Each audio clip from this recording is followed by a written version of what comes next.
بسم الله.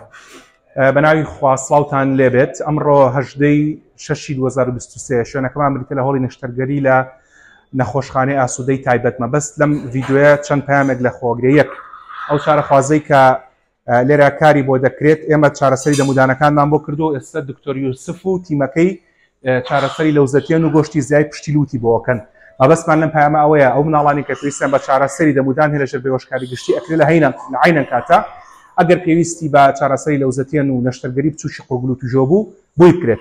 جگە لەوەش لە نەخۆشی تران نەشتەرگەری ترمان کردو بە تیمۆرک لەگەڵ پزیشکەکانی میزەڕۆ و پزیشکەکانی چاویشە بۆی کە کارەکان یەکتری تەواو بکەین و مناڵەکە یەکجار بەنجی عام ببینێن. ئەمە یەک. دوو، ئەم مناڵە بە 1 ساڵی نەشتەرگەری دڵی کراوەی بۆ کراوە، بەداخەوە خانەوادەکەی نەیانزانیوە کە پێویستەکە لای چ پزیشکێکیدان ئاگایان لە دەمودانی مناڵەکان بێت. لەبەرەوە ئێمە ناچار بووین کە لەژێر بێهۆشکاری گشتی دەدانی بە تەواوەتی هەڵکێشی هەموو دانەکانی سەرەوەی کەواکان مناڵە بۆ ماوەی چەند ساڵێک هیچ دانێک لە شێوەرگی سەرەوەیە نەمێنێت.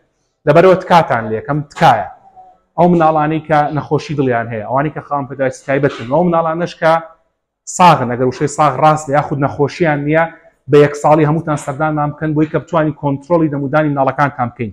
چونکە بڵاوبوونەوەی هەوکردنی دەمودان جگە لەوەی کە ئازار و شەونخوونی و بێخواردنی و بێگەشەی تووشی مناڵەکە ئاکات، ئەگەریەوەی هەیە کە خوا نەخواستە تووشی هەوکردنی پەردەکانی دەوری مێشک بێ و هەروەها تووشی نەخۆشیەکانی دڵ و هەوکردنی دڵ بێ.